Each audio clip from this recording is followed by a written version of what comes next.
So the last videos have been a little bit late, so I figure I'll get an early jump on this one because I have jail ministry tonight, and I kind of want to put some nice little edits in there that I haven't been able to do over the past almost week now of doing reviews. So here we go. This is 13 Reasons Why, episode 8. So at the end of the last episode, Clay has a big freak out in front of everybody in the school, and the counselor brings him into the office. He's just very upset and frustrated. He's giving the tapes back to Tony. As he's walking out of the school, Tony says, "Get in the car. Get in the car, get in the car, get in the car, we're gonna go someplace." So he goes off with Tony in the car. Meanwhile, Take the Popular kids are really freaking out about these tapes, and they're in the gymnasium, and they're having like this little meeting. And Justin really wants to destroy Clay, as he has said. He wants to end it. He even says that they can make it look like a suicide. The rest of his friends are getting very disgusted by what he is saying should happen to Clay. Alex is saying that they deserve it. Jess is saying that Alex would never lie, Hannah wouldn't lie. Zach is even saying that, we don't need to go, it's going to be fine, Tony's going to take care of it right now, there's no need to worry or freak out.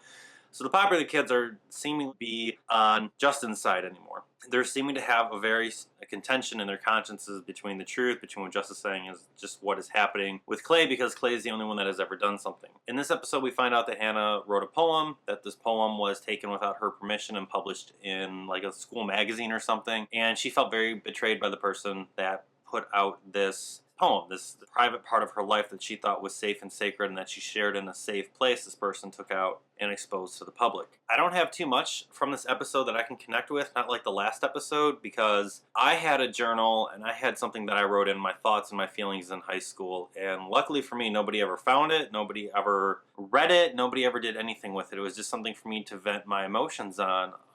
It wasn't until later in life that I found it again. I left it. It was in a drawer in one of my desks, and I actually wound up just burning the thing at a bonfire. It felt good to kind of like get out those emotions and get it out. And writing can be a very powerful tool to express ourselves. Writing can be a very powerful way to share our emotions and expose what we think and feel on the inside, especially when we're vulnerable, especially when we're hurt. But we need to be careful because unfortunately we don't live in a world where people will respect your work, your creativity, the things that you're doing. And if they think it'll be good to get it out, then they will get it out. And if you don't like it, they will blame you for not getting it out, which is exactly what happened to Hannah in this episode. Over the course of the series, you can see that Hannah went from this bright, cheery, happy personality, very friendly, very nice, to being very withdrawn, very closed off, very depressed and very sad on her outlook of life, of everything that was happening to her. Her character development is portrayed very well by the actress that is playing Hannah in this episode. Clay finds out that the reason Tony's kind of been safeguarding the tapes and making sure everything goes well is because Hannah really trusted Tony. And Clay finds out in a kind of a funny moment in the episode that Tony is gay, and he really didn't believe it.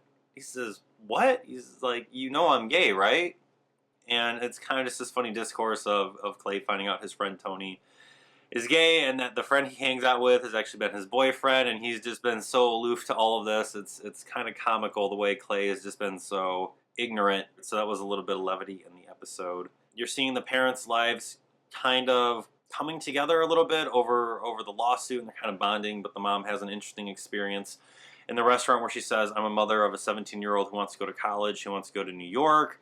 But at the same time, it's kind of like, wow, I've never, she's saying she is instead of was. It's really interesting. That really kind of affects the father about wanting to leave. And they wanted to leave the town earlier, apparently, and they didn't. And they're going to start feeling probably some more guilt about not leaving because of what happened to Hannah. At the end of the episode, Clay gives Hannah's mom the magazine and says, "This is what Hannah wrote." And she kind of starts, this is her handwriting, and she's really emotional about it.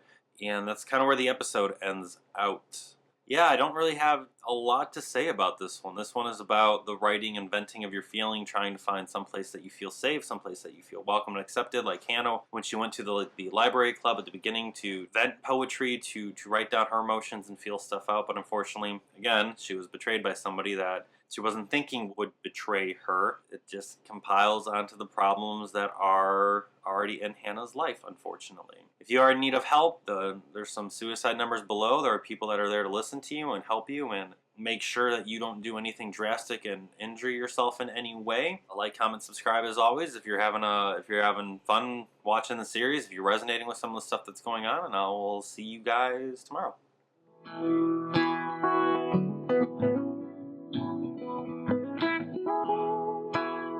you.